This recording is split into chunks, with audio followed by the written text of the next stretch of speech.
The rain came down in sheets that night, turning the cracked pavement of Riverside District into a patchwork of oil-slicked mirrors. Neon signs buzzed overhead: a pawnshop, a liquor store with bars on the windows, a shuttered laundromat with graffiti sprawling across its metal gate. This wasn't the worst part of the city, but it was close enough that decent people hurried through after dark, keys clutched between their fingers. Marcus Cole walked alone. His massive frame moved with an odd gentleness through the rain, shoulders hunched beneath a worn canvas jacket that had seen better decades. At 6'4" and 240 pounds, he was the kind of man who drew stares, some fearful, some curious, most just wary. But Marcus kept his eyes down, focused on the wet concrete ahead, counting the cracks like rosary beads. His hands were buried deep in his pockets. Those hands. Even through the fabric, Marcus could feel the familiar topology of scar tissue, the topography of a life lived in violence. Knuckles that had been broken and reset so many times they'd calcified into permanent weapons.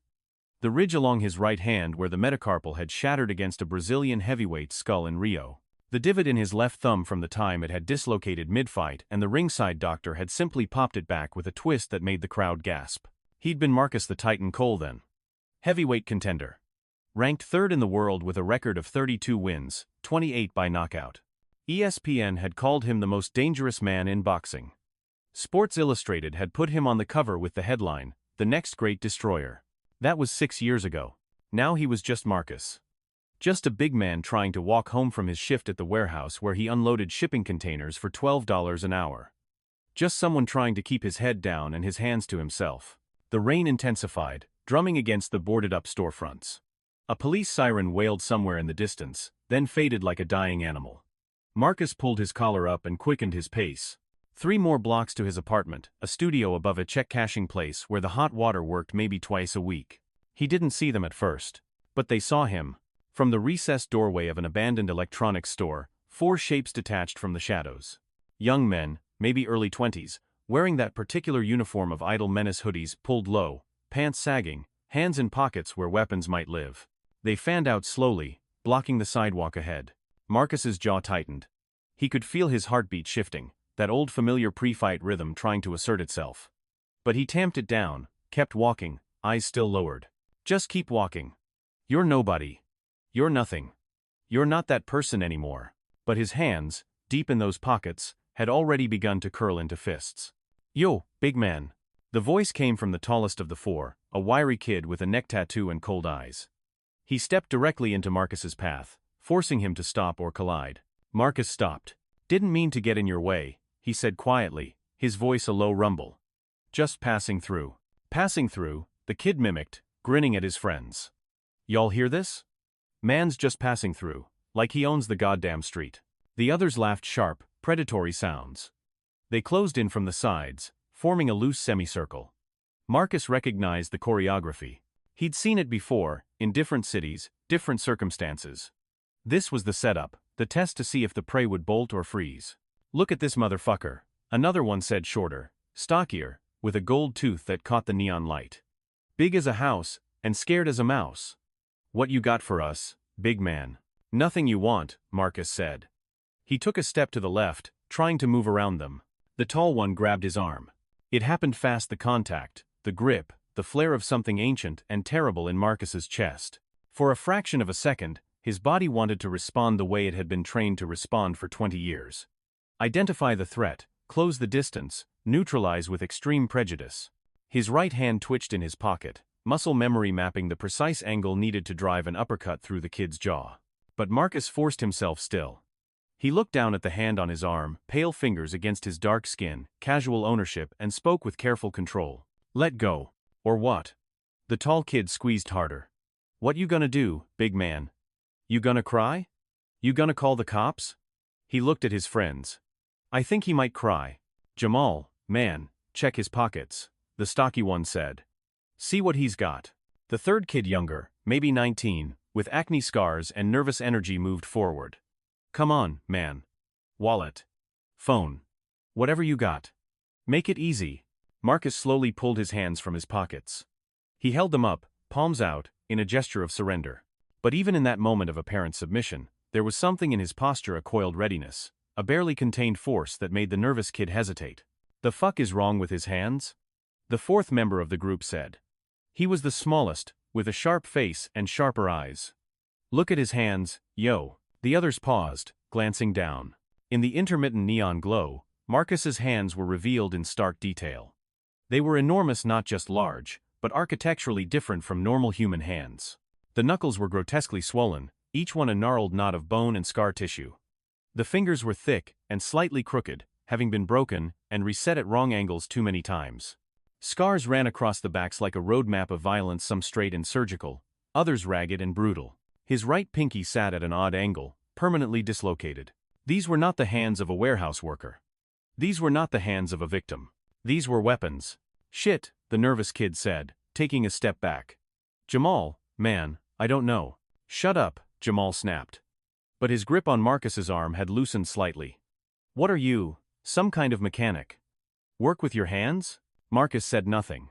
He just stood there, arms still raised, those terrible hands on display like evidence at a crime scene. I asked you a question, Jamal said, but there was a new edge in his voice, not quite fear, but the cousin of fear.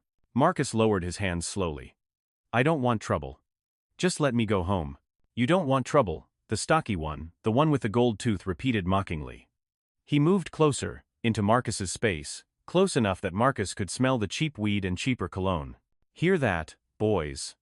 Big man don't want no trouble. Well, maybe trouble wants you. He shoved Marcus, two hands against the chest. Not hard enough to move him, Marcus's frame absorbed it like a tree absorbing wind, but the gesture itself was clear. This was escalation. This was the moment before. Wallet, gold tooth demanded. Now, Marcus reached into his back pocket slowly, carefully. He pulled out a worn leather wallet, the same one he'd carried for 10 years, held together with duct tape. Inside were $17, an expired gym membership card, and a faded photograph of his daughter. $17 fucking? Gold tooth snatched it. Counted the bills. Then threw the wallet on the ground. The fuck am I supposed to do with $17? That's all I have, Marcus said. His voice was still controlled, but something in it had changed, dropped an octave, gone flat and hard. Take it and let me go. Let you go? Jamal laughed. Man, we're just getting started. What else you got? Where's your phone? Left it at home. Bullshit. The nervous kid moved around behind Marcus, patting his pockets roughly. Nobody goes out without their phone. I said I don't have it. Marcus's shoulders tensed. Having someone behind him, in his blind spot, activated every defensive instinct he'd ever developed. His hands began to rise again, but differently this time, not in surrender, but in the ready position of a fighter who's measured the distance to each opponent and calculated the sequence. Check his socks, the sharp-faced one said. People hide money in their socks. Yo, Marcus, Gold Tooth said, reading the name off the driver's license in the discarded wallet. Marcus Cole. That you? You somebody famous or some shit? Name sounds familiar. Marcus said nothing. He was watching their positions, their weight distribution, their angles. The tall one, Jamal, was strongest, but stood too square, weight even on both feet.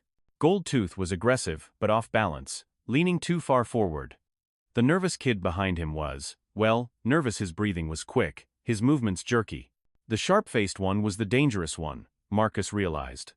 He was hanging back, watching, calculating. He had a knife, probably. Maybe a gun.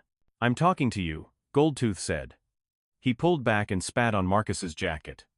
The glob of saliva slid slowly down the canvas. Marcus looked down at it. Then up at Goldtooth. His expression hadn't changed, still that same flat, almost sleepy look, but something in his eyes shifted. It was like watching a light go out in a house, leaving only empty windows. You shouldn't have done that, Marcus said quietly. Oh yeah? Goldtooth grinned. What are you gonna? Marcus moved. No, that wasn't right. Marcus didn't move. Movement implied a journey from one position to another. What happened was instantaneous displacement.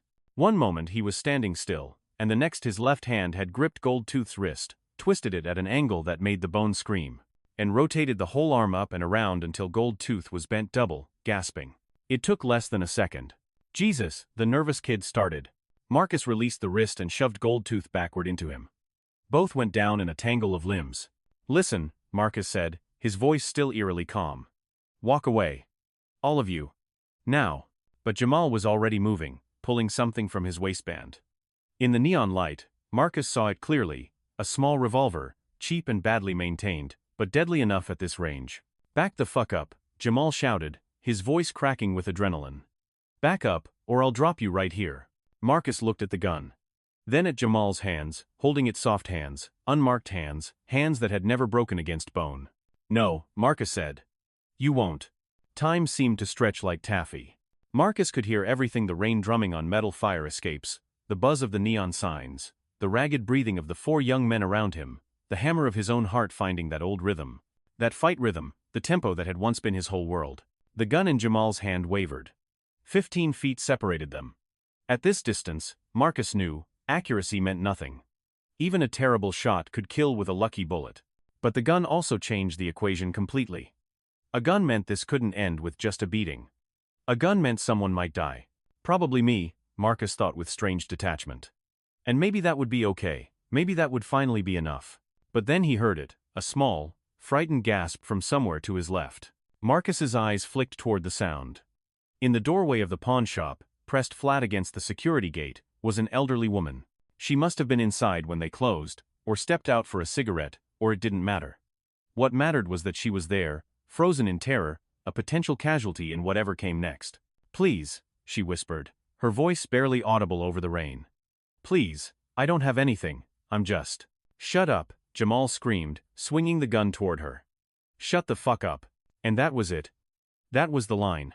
Marcus had made a promise to himself 6 years ago, after Chicago, after the fight that destroyed his career and killed a man in front of 15,000 screaming fans. He'd promised himself he'd never use his hands as weapons again. He'd walked away from everything, the title shot, the endorsements, the fame, because he'd finally understood what his trainer had tried to tell him for years. Some men aren't meant to fight. Some men are too dangerous to be allowed in the ring. But watching that gun point at the old woman, seeing the wildness in Jamal's eyes, Marcus understood something else. Some promises can't be kept. Not when keeping them means letting innocent people die. Jamal, Marcus said softly. Look at me. The gun swung back toward him. Good. Better him than her. You know what these hands are, don't you? Marcus lifted them again, those terrible, scarred weapons. Somewhere in that head of yours, you recognize them. You've seen hands like this before. On TV. In the ring. Jamal's eyes widened slightly. The gun shook harder. Marcus Cole, the sharp-faced one, said suddenly, his voice gone quiet with recognition. Holy shit. Marcus the Titan Cole. The boxer. The one who killed Carlos Menendez in Chicago, Marcus finished. Yeah. That was me. You're lying, Goldtooth said. But he'd scrambled backward, putting distance between them. Am I? Marcus took a step forward. Another. The gun was pointing at his chest now, but he kept walking. Pull the trigger, kid. I'm giving you permission. Because if you don't, and you keep pointing that thing at innocent people, I'm going to have to stop you, and I don't want to. I really, really don't want to. 3 steps away now. Close enough to see the whites of Jamal's eyes, to smell his fear sweat mixing with the rain. I'll do it, Jamal said.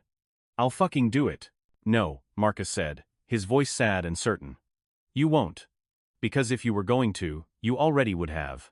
And then he moved. The first rule of fighting is, the man who hesitates loses.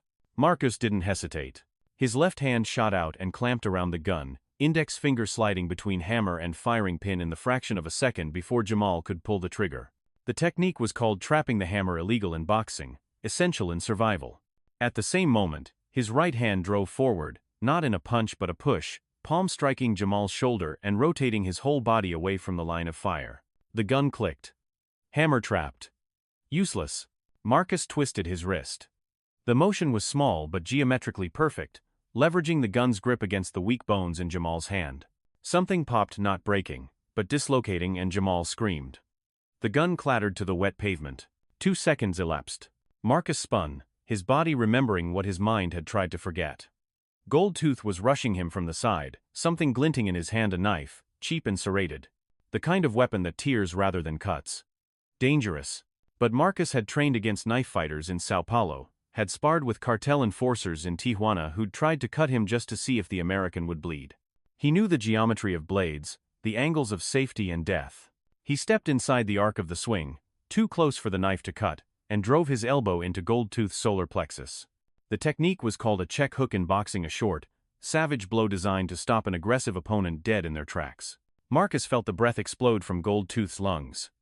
Felt the body go rigid with shock. 4 seconds. The nervous kid was running smart kid, but the sharp-faced one, the dangerous one, was circling left, trying to get behind Marcus again. He did have a knife. Marcus saw a real one this time, a fixed blade with a grip worn smooth by use. This one knew what he was doing. Walk away, Marcus said again. Please. Sharp-face smiled. It wasn't a nice smile. I'm gonna cut that legend down to size. He came in fast, knife low in a prison-style grip, going for the gut. But fast in street fighting is slow in professional boxing. Marcus had faced jabs that traveled at 40 miles per hour. Hooks that generated 3/4 of a ton of force. This was underwater. This was slow motion. Marcus slipped the thrust by rotating his torso, letting the blade pass within an inch of his ribs. Then his right hand, the hand that had once knocked out a cruiserweight with a single punch, snapped out in a short, brutal hook that caught Sharpface on the hinge of his jaw. The impact made a sound like a baseball bat hitting a watermelon. Sharpface's eyes rolled back. The knife fell from nerveless fingers. His legs buckled and he collapsed face first into a puddle, unconscious before he hit the ground. 7 seconds total. Marcus stood in the rain, breathing hard, surrounded by fallen bodies. Jamal was on his knees, cradling his dislocated hand and sobbing. Goldtooth was curled in a fetal position, gasping like a fish on land. Sharpface was out cold. The nervous kid was long gone, his footsteps still echoing in the distance. It was over. But for Marcus, standing there, with his hands still raised in fighter's stance, it wasn't over. It would never be over. Because for those 7 seconds, he'd been back. Back in the ring. Back in Rio. Back in Chicago, with Carlos Menendez across from him, a tough Mexican heavyweight who'd never been knocked down in 38 professional fights. Marcus could still see it perfectly. Round 8. Both fighters exhausted, trading punches in the center of the ring. The crowd on their feet, screaming. Carlos throwing a wild overhand right that missed by inches. Marcus countering with a left hook to the body, then as Carlos dropped his guard for just a fraction of a second, a right uppercut that caught him flush on the chin. The sound of it. God, the sound of it had been like a gunshot. Carlos had gone rigid, his eyes empty, and then fallen backward. His head had bounced off the canvas with a crack that silenced the arena. The referee had started counting, but everyone knew you could see it in the doctor's face as he rushed into the ring. In the way Carlos's corner men were already crying, everyone knew that Carlos Menendez wasn't getting up. Subdural hematoma. Catastrophic brain injury. Dead before the ambulance reached the hospital. Marcus had killed a man with these hands. And just now, for 7 seconds, he'd almost done it again. He lowered his arms slowly. His hands were shaking not from adrenaline, but from horror. That old, familiar horror that had driven him out of boxing and into this half-life of warehouse work and cheap apartments and trying, desperately trying, to be nobody. Jesus Christ, the old woman said. She'd come out from the doorway, was staring at the scene with wide eyes. You saved me. I thought they were going to. Call 911, Marcus said quietly. Tell them there are injured people here. Tell them they need an ambulance. But you. Tell them, Marcus said, his voice cracking, that Marcus Cole was here. They'll understand. He turned and walked away into the rain, leaving behind his wallet, the unconscious bodies, and $17 on the wet pavement. Behind him, sirens began to wail. Marcus didn't remember walking home. One moment he was on that rain-soaked street, and the next he was standing in his apartment, dripping water on the stained linoleum, staring at his hands under the fluorescent light. They were red. Scraped and bleeding from where they'd connected with bone and pavement. His right knuckle was split again, the old wound that never quite healed, the one from Rio, now reopened. Blood dripped slowly onto the floor, mixing with the rainwater. He went to the bathroom, and turned on the tap, thrust his hands under the cold water. The blood swirled down the drain, turning the white porcelain pink. He scrubbed at his knuckles with a nail brush, scrubbed until the skin was raw, but the scars remained. They always remained. His phone, the one he'd lied about not having, buzzed in his bedroom. A text message. Then another. Then a call. Marcus ignored them all. He knew what they'd say. News traveled fast in certain circles. By now, someone had filmed the aftermath on their phone. By now, someone had recognized him. By now, the story was spreading. Marcus the Titan Cole is back. The killer is back on the streets. But he wasn't back. He'd never wanted to be back. Marcus dried his hands carefully, wrapping gauze around the worst of the cuts. His reflection in the mirror showed a man who'd aged a decade in 6 years. Gray was creeping into his temples. Deep lines bracketed his mouth. His eyes, once bright with ambition and fire, had gone flat and distant. I'm sorry, he whispered to the reflection. To Carlos. To the young men on the street who'd made the mistake of pushing a broken man too far. To his daughter, who he hadn't seen in 4 years because he was terrified that she'd look at him and see a killer. I'm so sorry. The apartment was silent except for the rain against the window and the drip of blood on linoleum. Marcus sat down on the edge of his bed, head in his hands, and let himself feel the weight of what had just happened. He'd survived. The old woman had survived. The 4 young men had survived battered, but alive. In that sense, it was a victory. He'd controlled himself. He'd pulled his punches, used technique instead of raw power, disabled rather than destroyed. But that control had felt like tissue paper over a bonfire. For those 7 seconds, he'd been an animal again. A predator. The thing that boxing had made him, the thing he'd tried so hard to unmake. Outside, more sirens. Police, probably. Looking for him. Looking for the man who'd beaten 4 people in 7 seconds, and then vanished like smoke. Marcus lay back on the bed, still in his wet clothes, and stared at the water-stained ceiling. His hands throbbed. They always did, after. The first time Marcus Cole hit someone, he was 8 years old. It was on the playground of Jefferson Elementary, and the someone was Billy Patterson, a 6th grader who'd been stealing lunch money from the smaller kids. Marcus had watched it happen for weeks, the fear in the younger children's eyes, the casual cruelty in Billy's smile, until one day Billy had taken the lunch money from Marcus's little cousin, Destiny. Marcus had walked up to Billy and said, "Give it back." Billy had laughed. Then he'd shoved Marcus. And Marcus had hit him. Just once. A straight right hand that had made Billy's nose explode in a fountain of blood. The principal had called Marcus's mother. There'd been suspension, anger, consequences. But that night, when his mother's boyfriend, a man named Vincent, who trained at the boxing gym on Delancey Street, had come home, he'd looked at Marcus differently. "Show me your hands," Vincent had said. Marcus had held them out. Vincent had turned them over, examining the skin knuckles, the way the fingers naturally curled into fists. Then he'd smiled. "You got a gift, kid. A terrible, dangerous gift. Question is, you gonna waste it on playgrounds? Or you gonna do something with it?" 3 months later, Marcus was in the gym every day after school. At first, Vincent had taught him control, how to hit the heavy bag, how to wrap his hands, how to stand properly. But within a year, it was clear that Marcus wasn't just talented. He was exceptional. By 14, he was winning regional tournaments. By 16, he was fighting in national championships. By 18, he'd turned pro with a record of 72 amateur wins and only 3 losses. The ascent had been meteoric. Marcus had the size, the power, and the instinct that couldn't be taught. More than that, he had the anger, a cold, controlled fury that he channeled into every punch. Coaches loved him. Promoters loved him. The media loved him. The Titan, they'd called him after he'd knocked out a ranked contender in the first round. The next Tyson, the next Ali, the next great destroyer. But there were warning signs. Sparring partners who had to be hospitalized. Opponents who'd required reconstructive surgery. A reputation for brutality that went beyond the normal violence of the sport. "You gotta pull back sometimes," Vincent had told him when Marcus was 23. Already ranked in the top 5. "You got a responsibility to these guys. They got families. You keep hitting like this, you're gonna kill someone." Marcus had laughed it off. That was impossible, he'd thought. Boxing was a sport. There were rules, regulations, doctors at ringside. People didn't die in professional boxing. Not anymore. Then came Carlos Menendez. The fight had been in Chicago, at the United Center, for the right to challenge for the heavyweight title. Both fighters were undefeated. Both fighters were hungry. The betting line had been dead even.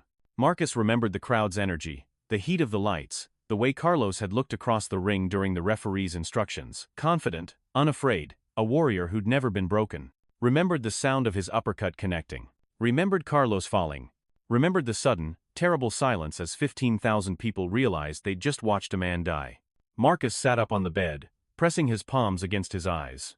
The memories were as fresh as the day they'd happened. 6 years hadn't dulled them. 6 years hadn't made them hurt any less. His phone buzzed again. Another text. This one from a number he recognized. "Vincent. Saw the news. You okay, kid?" Marcus typed back, "No." The question wasn't whether Marcus had been right to fight back tonight. Self-defense was justifiable. Protecting the old woman was noble. Any court in the country would clear him. The question was, who had he become in those 7 seconds? Marcus sat in the darkness of his apartment, letting that question circle through his mind like a predator stalking prey. Because there'd been a moment, just a fraction of a second, but real, when he'd felt pleasure. When the old instincts had kicked in and everything had gone clear and simple and right. The world had reduced to pure geometry, angles of attack, distances, timing, force vectors. No complexity, no moral ambiguity, just the beautiful simplicity of violence. And he'd missed it. God help him, he'd missed it. Violence, his therapist had said during their last session 3 years ago, is a tool. It's not good or evil by itself. What matters is why you use it and what it costs you to use it. But that was therapist talk, the kind of neat philosophical framework that collapsed the moment you actually had to make the choice. The moment a gun was pointed at an old woman, and you had 7 seconds to decide. Do nothing, and live with the consequences, or become the thing you've spent 6 years trying to escape. Marcus had chosen. And now he had to live with that choice.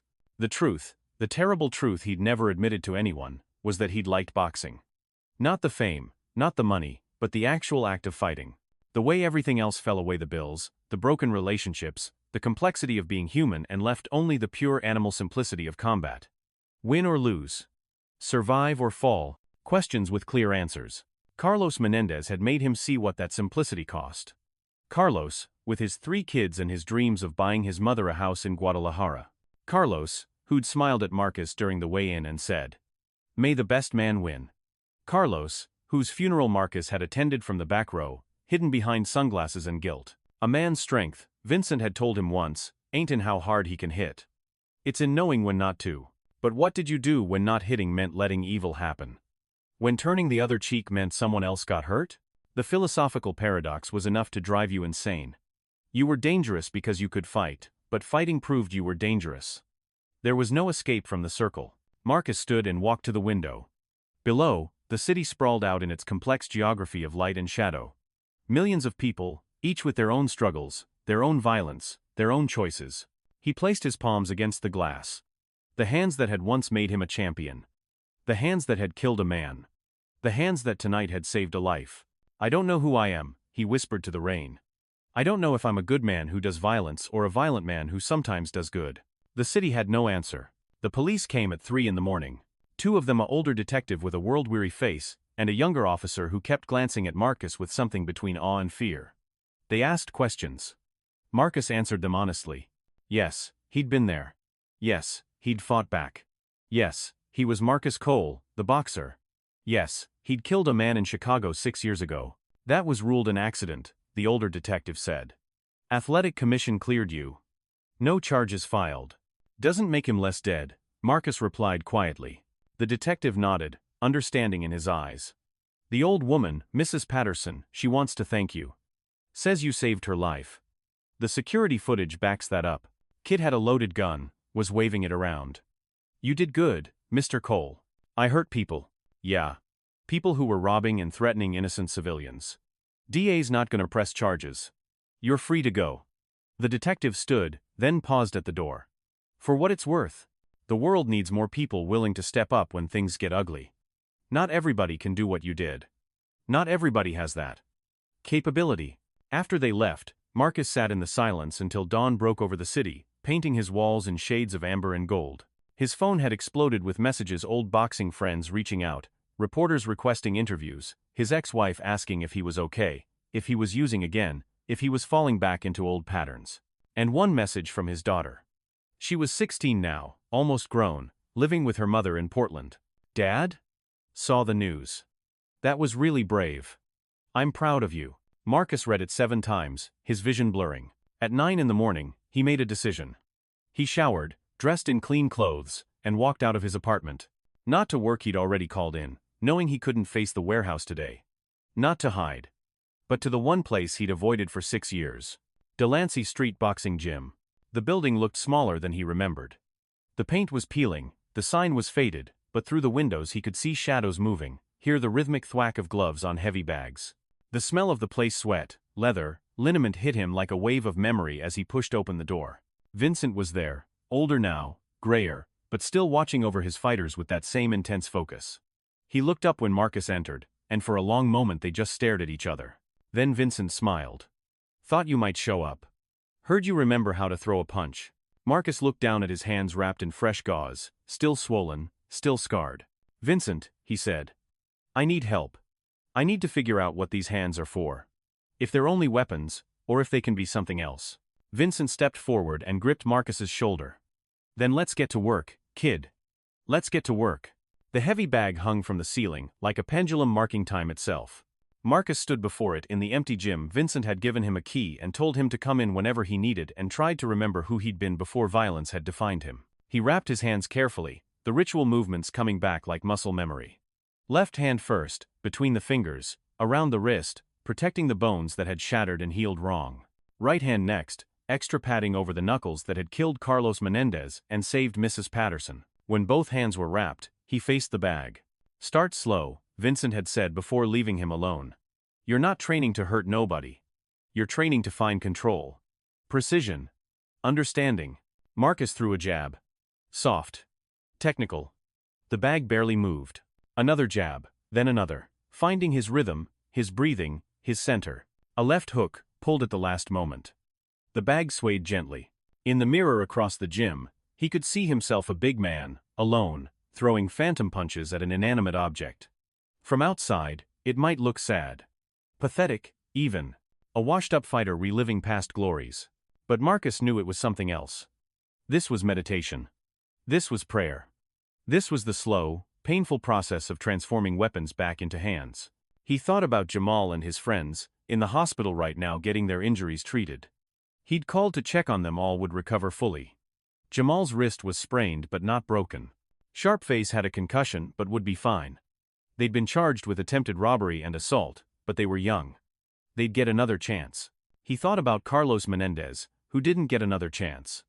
Who was buried in Guadalajara under a headstone that Marcus paid for but had never seen.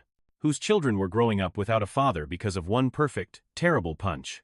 He thought about his daughter, typing that message, "I'm proud of you." And he understood something he hadn't understood before. Strength wasn't just the ability to hurt. It was also the ability to restrain. To choose. To know you could destroy someone and decide, instead, to protect them. Marcus hit the bag harder now, faster, a combination flowing from muscle memory: jab, jab, hook, uppercut, hook. The bag danced. Sweat dripped down his face. His lungs burned, but his hands knew what to do. They'd always known. The question wasn't whether he was a weapon. The question was what he chose to point himself at. As dawn light streamed through the gym windows, Marcus stopped and pressed his wrapped fists against the bag, breathing hard. In the leather, he could feel his heartbeat strong, steady, alive. "It's not the hands that make the man," he said to the empty room. To Carlos. To himself. It's what he chooses to do with them. Then he threw another punch, controlled, precise, powerful, and began again.